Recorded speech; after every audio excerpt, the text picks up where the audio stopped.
Hey everybody, welcome to the Wealthy Idiot Show. I've been doing a lot of dumping on Dave Ramsey recently. It's got hit or miss. Some people seem to like what I'm saying, some people seem to be religiously stuck on his teachings. But today we're going to switch it up. We're going to go jump on someone else's case and create a whole new set of enemies. So let's get into it. Found this video by Robert Kiyosaki. He's talking about his Rich Dad Poor Dad book. And I don't entirely disagree with him, but he says stuff in very bizarre ways. So I think it's worth taking a look at and seeing if we can't pick it apart. If anything, just to enjoy it and have a good time. So let's take a look. PhD, all that stuff. I go home and ask him, said, why don't we learn about money in school? And he looked at me and says, because the government doesn't let us teach that subject. The government tells us what we can teach and what we can't teach. And I thought that was strange. And I said, but aren't we going to school to learn about money? He says, no, your job is to get a job. I said, but you get a job to earn money. He goes, no, you're supposed to just get a job. And I went, no. Isn't the purpose of a job to earn money? He goes, you're correct. I said, so why don't I just learn about money? I can skip the job part, And he got flustered and he said, if you want to learn about money, why don't you ask your best friend's father about money? And I said, why? That's Mike. So I asked him. He says, because Mike's father is an entrepreneur. All right, that's a really complicated way of saying that. Schools are designed to create people who are basically good employees. I don't even think that's necessarily debatable. I think it just kind of is what it is. You're given a set of assignments. You do the assignments, you create work that's measured, and you turn it in, and you're even in school from like 9 to 5. I know it's not 9 to 5, but same general idea. I mean, the whole thing is kind of designed to create a skill set that makes you kind of a pliable employee. I don't necessarily think that's because there's some conspiracy out there to make sure you don't learn about money. I just think that that's what most people understand as what you're supposed to do once you kind of leave school, is that you leave, you get a job, you save, you buy a house. I mean, there's a kind of an unspoken set of instructions that you have on what you're supposed to do in order, to have a good life, in order to be successful. I guess by our society's measurements of what success looks like. And I think that school is just sort of loosely designed around trying to complete that. I don't think that's necessarily, something where they're like, don't teach money or anything. I mean, I'm not disagreeing with them here. I think I'm just kind of explaining it a little bit further. I mean, an entrepreneur is sort of just another kind of job. Most people think in terms of trading their time for money. And that's what you do, is you trade your time for money. So you could be an employee and let's say, the CFO of, some major corporation like Google or something is getting paid probably a lot more than 99.9% of entrepreneurs out there. They're probably doing a whole lot less work. Their job is semi-stressful, but probably not too stressful. At the end of the day, if the board doesn't want them anymore and they, move on, they'll find another CFO job somewhere else after having made, millions and millions of dollars. So, at the end of the day, there's a lot of ways to make money. Trading time for money, whether it be a job or entrepreneurship, is just one method of getting money. And I said, what are you? He says, I'm an employee. I'm a government employee. I went, oh, what's the difference? He says, the difference is an entrepreneur must know about money, or they're no longer entrepreneurs. Mm-hmm. And he says an employee doesn't have to know anything about money, because the government will take care of them, the company will take care of them. So I'm all confused. I mean, I don't think that's true. If you're an entrepreneur, you just have a lot of employers, right? So the concept is, let's say I'm selling soaps on the internet. Everyone who's buying my soaps, whether it be individual people or different companies, retail sellers like Walgreens or whatever, they're basically my bosses, because what I'm trying to do is try to make sure that they're happy so that they're paying me money for the time and effort I put into creating these soaps, right? It's the same idea. I think for a company, you're working for a single person who is telling you, or a group of people, I guess, a group of management who's telling you, this is what needs to get done and this is how you do it. But it's essentially the same thing. I don't think you need to know anything different about money. You know, to be like an entrepreneur doesn't mean you have to know how money works. I don't think that makes any sense. But I took my dad's advice and I trundled over to Mike's father's office and knocked on his door and I said, "Hey, I'm here, 9 years old. Teach me about money." He says, "Beat it, kid," you know. But that's where the story of Rich Dad, Poor Dad started. And finally, through persistence, my rich dad started teaching me about money on one condition. And that condition was he would never pay me. He says, "The moment I pay you, you think like an employee." He says, "That's the trap. Entrepreneurs work for free." Entrepreneurs do not work for free. Entrepreneurs work for money. But I still, again, that's not teaching anything about money. That's teaching entrepreneurship, which is fine. Like he went and it's like, "Hey, teach me entrepreneurship." And he's like, "Okay, I'll teach you entrepreneurship. I'm not going to pay you to be an employee because I need you to think in terms of, you know, creating value in order to get people to, you know, make trades with you or create some sort of income for you." And that's entrepreneurship training. That's not money training. And now I'm 9 years old, my head's going cracking in half. He says, "You never want a paycheck. You understand that, kid?" I said, "Okay, I got it." And he says, "Well, how do I make money?" He says, "That's what entrepreneurs figure out." Yeah, entrepreneurs figure out how to make a lot of paychecks from a bunch of different people. I don't know. He's very cryptic. It's like, so how do I learn about money? So he would just break out a Monopoly game board. So I would work for free. I'd pick up cigarette butts, and he had hotels and restaurants, and I would clean and do menial tasks. And as I got older, I started getting into office work and marketing and accounting, and I was an apprentice basically, but I always worked for free. And he would teach me about money, but the way he taught me about money was playing Monopoly. And finally one day I got upset. I said, "Well, when are you going to teach me about money?" He says, "What do you think we're doing?"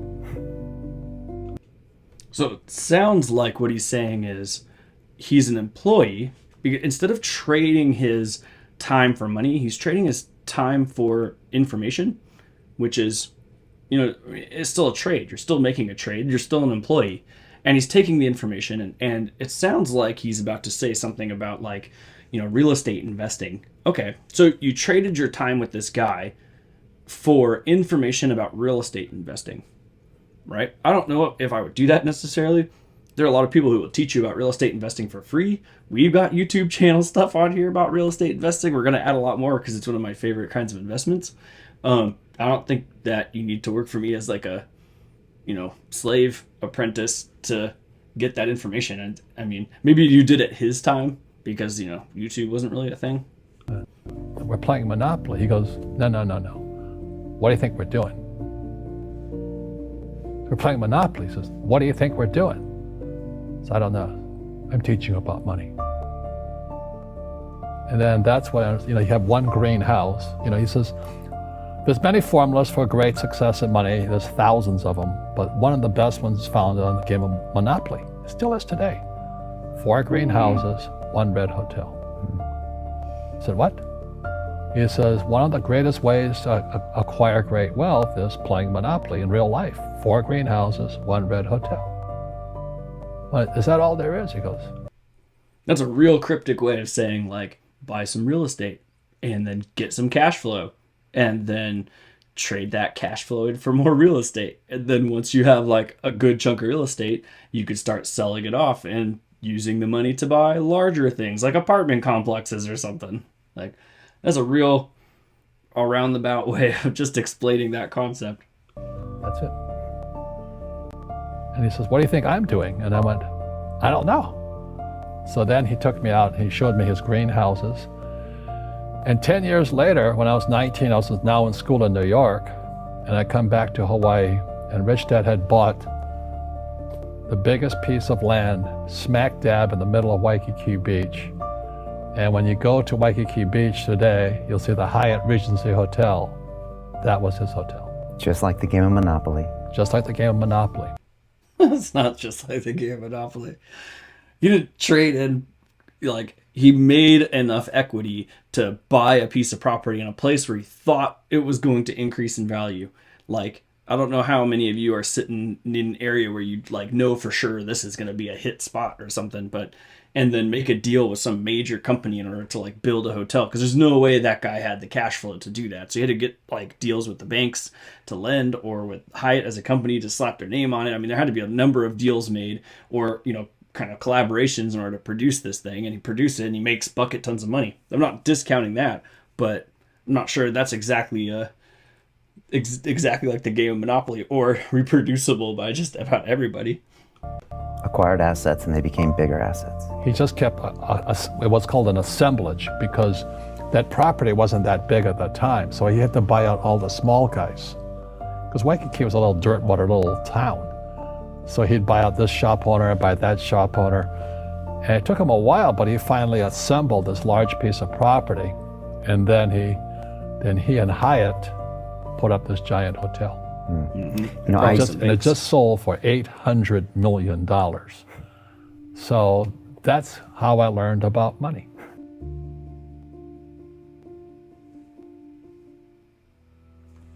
I've had financial crashes. I've had people stab me in the back, but they're all good because I grow from it. That's spirituality. Right. People who are afraid of making mistakes, like they teach in school, they don't ever grow. Because spirituality is there's good and there's bad, there's right and there's wrong, there's up and there's down. Most people only want to be right, they only want to be positive. Well, you can't have that. That's not reality. Well, I wasn't poor by most people's standards, but I came from a family. I think that's true. So school generally teaches like there's a right way to do things, the A way. Then there's the right way to do things, and you just kind of put in a little bit of effort to get there, the B way, C, D, etc.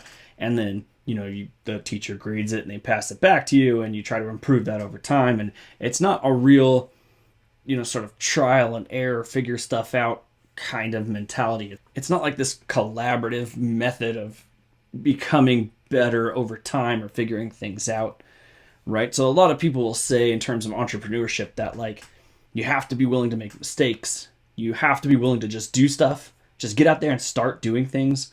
You got to get out of your own head. Stop thinking that like, you're going to be judged too much for this, or, you're not good enough. Just start out and get out there and do it. Find out what works, find out what doesn't work, find out what kind of deals. Like when I started my real estate stuff, I made a deal with a company that wasn't great, and I had to bounce back from that. And I got kind of creative in figuring out someone who's doing a much better job now. So you have to kind of figure that stuff out, figure out those learns, and hopefully do it in a good way. So you're not like, taking all this risk up front. We've talked about that before. Like, you got right and wrong ways to take risk. You can take risk with some padding. Once you make your mistake and it's like a $10,000 mistake, like, okay, fine, here's $10,000, as opposed to, I make a mistake, $10,000, and I don't have any more lines of credit, and I don't have any way to get that cash, and now I'm filing for bankruptcy, right? Two totally different sides of that coin there. One with low risk, one with high risk. With a poor attitude, if you know what I mean. Because rich, poor, middle class, poverty starts with a fundamental attitude. Poverty is passed on. It's taught in your families. And middle class is taught in families. And so the people right now who are sitting at home, who are struggling financially or worried about money or unhappy, they may be making a lot of money, but unhappy with what they're doing, it was probably taught to you. Your super ego was taught, get a job, work hard, or you'll never be rich, or the rich are evil, or whatever. The school system will never teach you about money. The school system was designed to teach you to be an employee, which is important, or a doctor or a lawyer, a specialist, but never about money. And what most people lack is real business knowledge, like accounting, like debt, like taxes. You got to know that stuff, but they don't teach it in school to anybody. So, and then when people ask me, how did your rich dad learn this when your poor dad, a PhD, didn't? And the answer is very simply, my rich dad, who's my best friend's father, his father died when he was 13. So his rich dad had this family business at 13 to run. So he had to drop out of school, which was his blessing. There's blessings, and sometimes the blessing doesn't look like a blessing, but it turned out to be a blessing.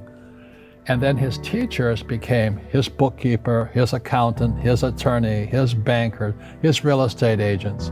So he has what I call real teachers, not these fake teachers in school. You see, most teachers in school, they're out of ethics. They teach subjects they themselves don't practice. I asked the teacher, I said, I'm in my 3rd year of calculus now. It was called strength of materials. I said, am I ever going to use this stuff? He goes, no. I said, why do you teach it? Yeah, I went all the way through calculus, and I have yet today to use it one time. As I get paid. I said, do you ever use it? He goes, no. And that's why, you have to, in life, one of the things I suggest to people, you got to find a real teacher versus a fake teacher. And a fake teacher is somebody who doesn't do what they teach. And a real teacher is doing what they teach every day. So my accountants, my attorneys, they're in it every single day. That's how I learn, because every day I'm solving problems in my business. So I have accountants and attorneys and bankers and all these people on speed dial because I'm solving problems with my team. I see you giving this knowledge out, and Yeah. do the rich people cringe and say, don't tell them that, Rob? Yes. Don't tell people what. Come on, this part is so cringy. There's a bunch of rich people up there being like, "Oh, don't tell the poor people how to invest in real estate." Right? Though there's a lot of people on YouTube who are telling people how to invest in real estate and be successful, and how to be smart with money, and what you're supposed to do with money, and this mindset shift he's talking about is a lot simpler than he makes it out to be. It's like, he's very like kind of vague and like over the, just like, oh yeah, the rich know all these things and the poor don't know anything. It's all mindset stuff and, hotels and monopoly and right.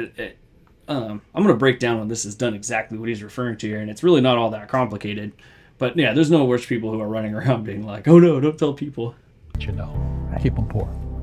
But, unfortunately, the poor, as was in the Bible, I'm not real religious, the poor will always be amongst us because it starts up here. Right, it's that fear mentality. It's in their words, and the words become flesh. Again, I'm not really religious. I flunked out of Sunday school also. What? But when they say I can't afford it or I can't do that, they go down. They become what they say. My PhD dad, he says, what do you think I am, made of money? I can't afford that. And my rich dad would say, that's why he's poor. Poor people say, I can't afford it, I can't do that, I don't have time. Because this is an escape. It's an escape, you know what I mean? It's easy to say, I can't afford it. And your rich dad used to say what instead of, I can't afford it? How can I afford it? How can I do that? What would it take? Or why should I do that? Good job. He says a question opens the mind, a statement closes the mind. See, when you say, I can't afford it, your mind shuts down and you become what you say. Rugby is a team sport, but so is soccer. The rules are different. And other people are golfers. They play by themselves. And so everybody's different. So my game financially is business, number one. Second is real estate. So what I say to young people is, you find your game. All right, that's the end. All right, so let's explain to this in like normal human terms so that it's not terribly complicated for you.